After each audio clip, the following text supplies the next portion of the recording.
سر ایک بڑی معروف کوٹیشن تھی، مجھے بڑی اچھی لگی اور اس کا ایک پہلو میں آپ سے چاہوں گا سر اس کی وضاحت کر دیجیے۔ کسی نے کہا کہ جو اللہ کا کرم ہے اس کی ایک یہ دلیل ہے کہ آپ کی زندگی میں اچھے بندے آتے ہیں، ساتھ ہی یہ لکھا ہوا تھا کہ ان اچھے بندوں کا ٹک جانا آپ کی زندگی میں یہ پھر آپ کا فن ہے کہ آپ خیر کے بندوں کو ریٹین کر سکیں۔ سر کچھ لوگ بڑے بڑے اچھے قابل بندوں کو بھی ریٹین نہیں کر سکتے سر، اس کی کیا وجہ ہوتی ہے سر، اور ایسے لوگوں کے لیے کیا سجیشن؟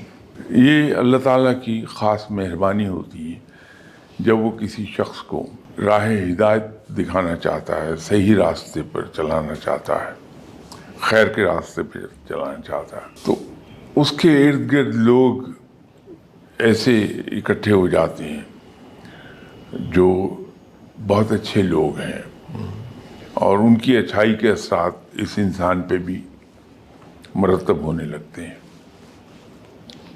یہ جو آپ نے ایک بات کی کہ اچھے لوگ مل جاتے ہیں لیکن وہ ٹک نہیں پاتے،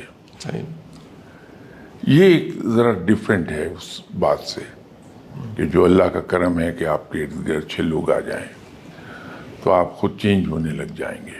اس کی بہت سی وجوہات ہیں کہ اچھے لوگ اگر آپ کو مل گئے، ہم سائیکولوجیکلی ان سے دب جاتے ہیں۔ اگر میں بیٹھا ہوں اور 4-6 لوگ بیٹھے ہیں اور میں ایک اچھا انسان ہے، وہ محفل پہ چھا جائے گا، میری شخصیت دب جائے گی۔ اگر میں چھوٹا انسان ہوں، وہ پوائنٹ ہوگا جہاں میں اس بندے سے انوائے ہونا شروع ہو جاؤں گا، دل میں اریٹیٹ ہو جاؤں گا، اور پھر ایک وقت آئے گا کہ میں اسے برداشت نہیں کر پاؤں گا، اس سے جان چھڑا لوں گا، کیونکہ اچھائی کی ایک اپنی طاقت ہے، جیسے سچائی کی ایک طاقت ہے، اس سے اچھائی کی بھی ایک طاقت ہے۔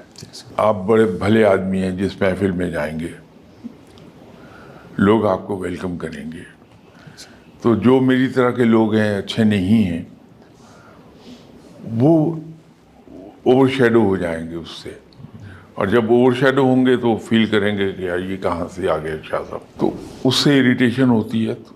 نتیجہ یہ کہ جس سے آدمی اریٹیٹ فیل کرتا ہے اس سے قریب نہیں جاتا، اس سے دور رہنے کی کوشش کرتا ہے۔ ایک ریزن تو یہ ہے۔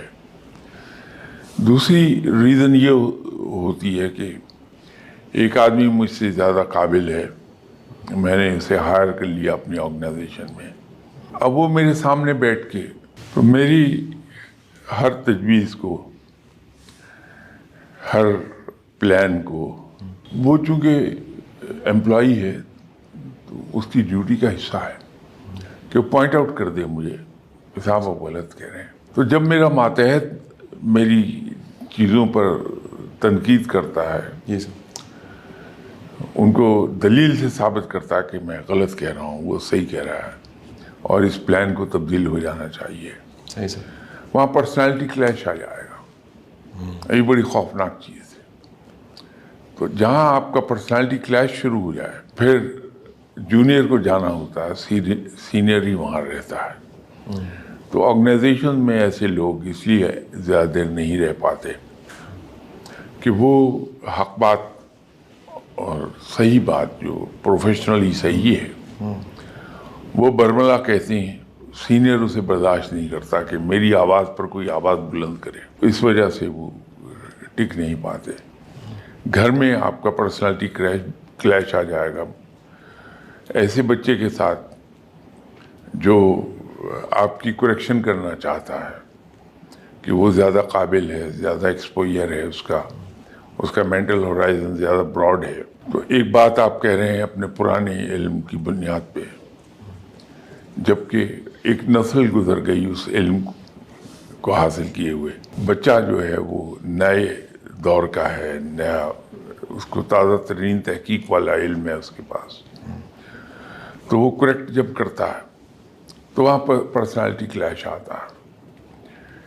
اگر آدمی چھوٹا ہے تو یہ شرط ہے، لیکن جو بڑا آدمی ہے وہ تو خوش ہوتا ہے کہ یہ امپلائی جو یا میرا سبارڈینیٹ اتنا سنسیئر ہے میرے ساتھ کہ مجھے غلط فیصلہ نہیں کرنے دے رہا، تو ایسے آدمی کو سینے سے لگاتا ہے جو اس کے ساتھ کھری بات کر رہا. لیکن اس کے لیے بڑا آدمی ہونا ضروری ہے ذہنی طور پہ، کیونکہ بڑا آدمی ہوتا ہی وہ ہے جو ذہنی طور پہ بڑا ہے. اسٹیٹس یا ویلتھ اس سے آدمی بڑا کبھی نہیں ہوتا. میں بڑے خوبصورت کپڑے پہن سکتا ہوں لیکن میری شخصیت امپروو نہیں کریں گے وہ کپڑے. رہوں گا میں وہی پھٹے پرانے حال میں ہوں گا، لیکن ذہنی طور پر اگر میں بڑا آدمی ہوں، ذہنی دیو ہوں ایک، تو میں پھٹے پرانے حال میں بھی لوگ مجھے اپنے سر آنکھوں میں بٹھائیں گے. تو بڑا آدمی ہے ہی وہ جو مینٹلی بڑا ہے. شاید میں نے آپ کو پہلے ایک قصہ سنایا تھا کہ میرے ایک دوست تھے، اللہ تعالیٰ انہیں جنت نصیب کرے، انتقال فرما گئے. تو ایک صاحب کراچی میں ملے، کوئی انہوں نے بات کی ہوگی، میں نے کوئی کامنٹ کر دیے ہوں گے تو وہ تھوڑے سے ہارش ہوں گے. تو یہ جو کراچی میں ملے تھے صاحب، انہوں نے خود یہ سارا واقعہ مجھے خود ہی بتایا. جب توبہ کی انہوں نے تو پرانے ڈگر چھوڑ کے نئی ڈگر پر آئے تو پھر یہ قصہ سنایا انہوں نے. ان صاحب نے میرے وہاں سے، ان کے پاس سے، اپنے پاس سے اٹھتے ہی لاہور کال کیا میرے دوست کو کہ سر کیا ہو گیا، شاہ صاحب کے ساتھ آپ کی کوئی لڑائی ہو گئی؟ میں کہا کیوں؟ کہ وہ آپ کو بہت برا بھلا کہہ رہے تھے، گالیاں دے رہے تھے، یہی آپ کے بارے میں کہا. اب یہ کہنے والے نے خود ہی مجھے بتا دیا. تو میں نے کہا آگے سے کیا جواب آیا؟ کہ آگے سے جواب آیا کہ وہ کوئی بات نہیں، وہ دوست ہے میرا، میٹنگ میں گیا ہوا تھا، وہاں کہیں تلخی ہوئی ہوگی تو اس کا غصہ مجھ پہ نکال لیا. تو کیا ہو گیا؟ He is a friend, he has a right. انہوں نے بتایا کہ مجھے آگے سے یہ جواب دیا تھا. تو میں نے اپنے دوست سے ایک دن پوچھا، میں نے کہا فلاں صاحب نے آپ سے یہ بات کہی تھی؟ ہاں کہی تھی مجھے. تو میں نے کہا آپ نے مجھ سے نہیں پوچھا؟ کہنے لگے کہ جو الفاظ انہوں نے بتائے تھے کہ شاہ صاحب نے آپ کے بارے میں یہ کہا، میں آپ کا اتنا پرانا دوست ہوں، مجھے پتا ہے کہ یہ الفاظ آپ کے نہیں ہیں. تو جب مجھے معلوم ہے کہ یہ الفاظ آپ کے نہیں ہیں تو میں آپ سے کیوں پوچھوں؟ اور اگر وہ الفاظ آپ کے ہوتے بھی تو بھی ایز اے فرینڈ آپ کو حق ہے کہ آپ اسٹیم آف ہو جائیں مجھ پر. یہ بڑا پن ہے. تو بڑا آدمی اس انداز میں سوچتا ہے. ہر بڑا آدمی دوسرے کو بڑا بنا کے خوش ہوتا ہے، خود کو بڑا نہیں بناتا. یہ یاد رکھیے گا.